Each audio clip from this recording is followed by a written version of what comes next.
This build has the most powerful M1s in all of Deepwoken. It's easily able to one-shot any lesser monster and even destroy bosses with tens of thousands of health. It stacks an absolutely insane amount of damage multipliers on this build. And I have even perfected this build to the point where it's not even limited by the health bar. In normal terms, this just means that it procs Tide Knight incredibly easily. If you don't know what Tide Knight does, whenever it procs, you gain a 15% damage buff and become totally unknockable for the next 10 seconds. So this means, as long as I kill whatever I'm fighting while Tide Knight is active, this build cannot die. So today, I'll be covering the stat order and progression tips, as well as everything you need to know to master the Lunar Lord build.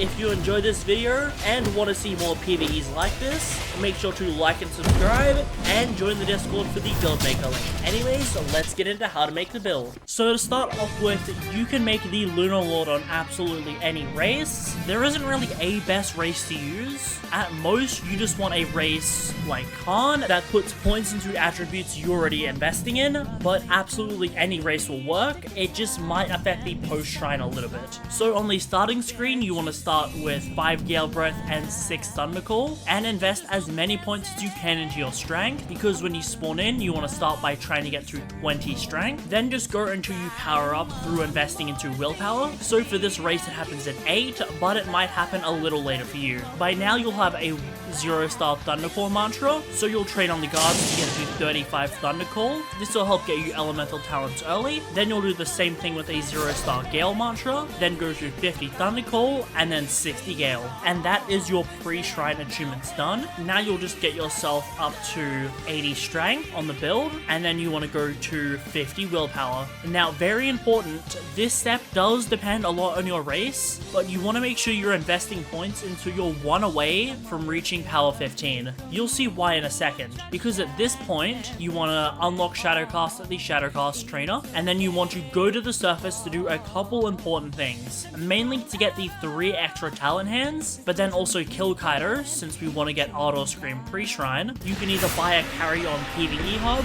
or just do what I did and spawn him on a different slot, and then hop back to kill him on this one. And then finally get Flame Charm on the surface. From here, you can power up. Then you invest 1 point into Charisma, 1 point into Agility, and then 1 point into Heavy Weapon. And this is your pre-shrine stats done, but before you Shrine of Order, you need to make sure that you Shrine of Chance to get Underdog on the build. Otherwise, you'll lose out on some bonus damage. Now that you've done all of this, you'll Shrine of Order, and depending on your race, you'll either have 23 or 24 stats. Either one is fine. Now you'll go to 25 Agility, 25 Charisma, 25 Flame Charm, and then 100 Heavy Weapon. Now these are the stats to your build completely done. However, you'll have 9 points spare, and you can put them wherever you want. You can either get 30 for Snake Oil, you can get 5 Intelligence for Nullifying Clarity, you can get 30 Flame Charm to get Flame Wisp if you want to reduce Flame Within self-damage, or you can get 60 Strength for a Highball Hubris. It's up to you, but personally I went for Nullifying Clarity, just because that makes me deal even more M1 damage when it procs. With your final 4 points, it doesn't really matter where you put them. Now for your traits, because I aimed to get as little HP as possible on the build, I went 6 Song Chant and 6 Proficiency. However, you can sub out the Song Chant for more Vitality if you want to be more tanky on the build. Now for the Oath, you're going to end up going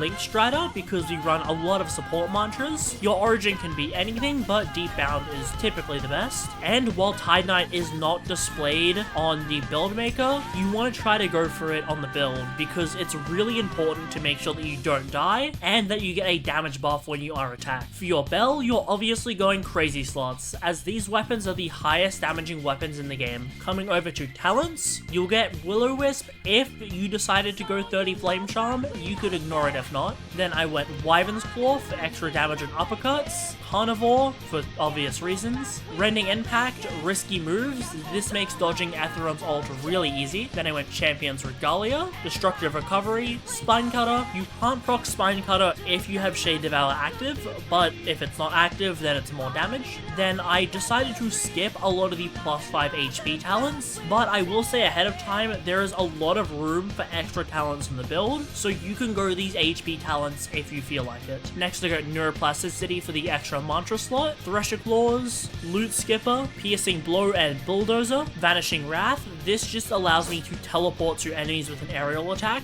very good for getting burst damage. Plus this also procs Wyvern's Claw. Then Speed Demon for obvious reasons. Showstopper, this is just useful for bosses like Duke. Then I went Kickoff and Time to Go for more mobility. I got Flame Within, this procs Charged Return, and Grand Feast. Giant Slayer for 10% more damage. Berserk, this allows me to both take and deal true damage to monsters. It's extremely powerful. Then I got Underdog for a little more damage, as well as Tough Love. Heavy Hitter for posture damage. Charged Return, and if you went 5 intelligence, you'll get Nullifying Clarity on the build. Then I got Inhale and Aftercut for even more damage. Wind Step for some mobility. Last Resort, if Tide Knight's proccing, Last Resort will also proc, making you deal 25% more damage at low HP. Then I got Full Reset, just so I can use my bell more often. Replenishing Knockout, so you actually get back to full HP when you kill something. Auto Scream for 25% more damage. Armor Conserver isn't required on the build, just because Tide Knight can still proc without it, but you can grab it if you feel like it. Next I grabbed Raging Static for 20% more physical damage. Then I grabbed Cap Artist, this is for a very useful mobility tech, I'll explain in a minute. Grab Discovery of Fire, this is just good quality of life, as well as the Full Surge Tree for a little bit more damage. And then finally I grabbed Matador to deal even more damage to humanoid monsters. Coming over to the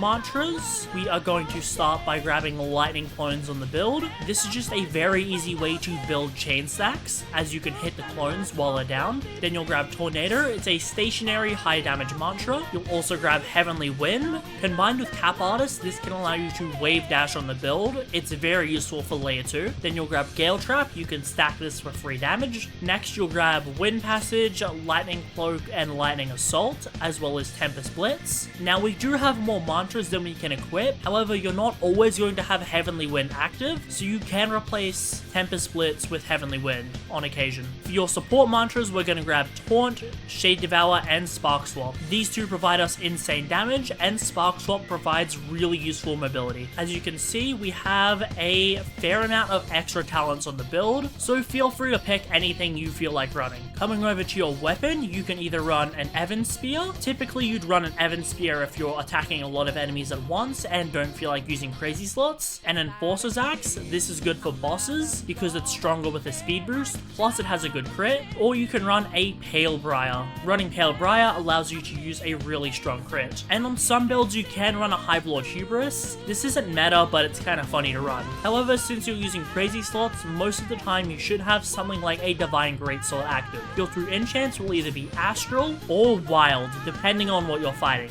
Wild for crowds of monsters, and Astral for anything single target. Although purely for demonstration purposes, I'll be equipping Grim, just so it actually shows the buff you'd get from Astral. As you can see, we have so many damage multipliers that even equipping stuff like a Ring of Casters and not popping everything still leaves you at max. Plus, I also like to run an Ishin's Ring just to take more damage, which gives you even more multipliers, meaning this build is crazy strong. On top of this, you run a Charisma, Agility, and Strength Ring, giving you over 2,000 damage per M1, which is wild. And that is everything you need to know progression-wise for the Lunar Lord. Obviously, some races won't be able to get all of these spare points post-shrine, but it's possible on absolutely any race. Alright, now let's go over how to master this build. To master the Lunar Lord is very simple. The first thing you need to keep in mind is that you're always popping as many buffs as possible.